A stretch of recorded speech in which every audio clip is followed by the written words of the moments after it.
ബഹിരാകാശത്ത് വെച്ചുകൊണ്ട് നിങ്ങൾ സ്പേസ് സ്യൂട്ട് ഊരിക്കാനാലോ അല്ലെങ്കിൽ നിങ്ങളുടെ ഹെൽമെറ്റ് ഊരിക്കാനാലോ അല്ലെങ്കിൽ നിങ്ങളുടെ സ്പേസ് സ്യൂട്ടിന് എന്തെങ്കിലും വലിയ ദ്വാരം ഉണ്ടായെന്ന് വിചാരിക്കാം. അങ്ങനെയാണെങ്കിൽ എന്തായിരിക്കും സംഭവിക്കുക? ആക്ച്വലി 3 തരത്തിലാണ് ആൾക്കാർ വിചാരിച്ചു വെച്ചിരിക്കുന്നത്. ഒന്ന്, നമ്മുടെ ശരീരം രക്തമൊക്കെ തളച്ചു മറിയും, അതായത് ചൂടുവെള്ളം തിളപ്പിക്കുന്ന ചതൽ തളച്ചു മറിയും. രണ്ടാമത്തെ വിഭാഗം ആൾക്കാർ ബഹിരാകാശ ബാക്കമാണല്ലോ, അതുകൊണ്ട് നമ്മുടെ ശരീരം പൊട്ടിത്തെറിക്കും, ഉള്ളിലോട്ട് സ്പേസ് സ്യൂട്ടിന്റെ അകത്തിലോട്ട് തന്നെ ചമ്മന്തിയായി അത്തരത്തിൽ ബ്ലാസ്റ്റ് ആയി തെറിക്കും. മൂന്നാമത്തെ വിഭാഗം ആൾക്കാർ ബഹിരാകാശത്ത് ഭയങ്കര തണുപ്പാണല്ലോ, സോ അത്രയും നമ്മൾ മരവിച്ചിട്ട് ഐസായി പോയി മരിക്കാനായിട്ടുള്ള സാധ്യതയാണെന്നാണ് പറയപ്പെടുന്നത്. എന്നാൽ ആക്ച്വലി സത്യത്തിൽ എന്തായിരിക്കും സംഭവിക്കുക എന്ന് ചോദിച്ചു കഴിഞ്ഞാൽ ഇതൊന്നുമല്ല സംഭവിക്കാനായിട്ട് പോകുന്നത്.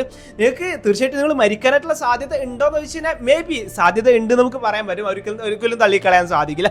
കാരണം നിങ്ങൾക്ക് ഓക്സിജൻ ലഭിക്കാണ്ട് അത്തരത്തിൽ നിങ്ങൾ മരിക്കാനായിട്ടുള്ള സാധ്യതയുണ്ട്. ഇതോടൊപ്പം നമ്മുടെ ഭൂമിയിലുള്ള അറ്റ്മോസ്ഫിയർ അത്തരത്തിലുള്ള ഒരു അന്തരീക്ഷവും കാര്യങ്ങളൊന്നും സ്പേസിലില്ലല്ലോ, അതുകൊണ്ട് നമ്മുടെ ശരീരത്തിലെ ചൂട് ഇങ്ങനെ കെട്ടിക്കിടന്ന് അത്തരത്തിൽ നമ്മുടെ ശരീരത്തിലുള്ള ചൂട് ഇങ്ങനെ ലോക്കായി അത്തരത്തിൽ കെട്ടിക്കിടന്ന് അത്തരത്തിൽ ശരീരത്തിന്റെ ചൂട് താപനില കൂടിക്കൊണ്ട് അത്തരത്തിൽ ഭയങ്കര ശക്തമായിട്ടുള്ള പനി കാരണം അത്തരത്തിൽ ചൂടായിട്ട് നമ്മൾ മരിക്കാനായിട്ടുള്ള അത്തരത്തിൽ നമുക്ക് ജീവൻ നഷ്ടപ്പെടാനായിട്ടുള്ള സാധ്യതയുണ്ട്. സോ ഇത്തരത്തിൽ മാത്രം നമ്മൾ മരിക്കുള്ളൂ, അല്ലാണ്ട് വേറെ നമ്മൾ മുമ്പ് പറഞ്ഞതുപോലെ ഭീകരാവസ്ഥയും കാര്യങ്ങളൊന്നും ഇല്ല. ആക്ച്വലി പല സിനിമകളും കണ്ടിട്ട് ആക്ച്വലി ഇങ്ങനൊരു തെറ്റിയാറിന് എനിക്കും ഉണ്ടായിരുന്നു.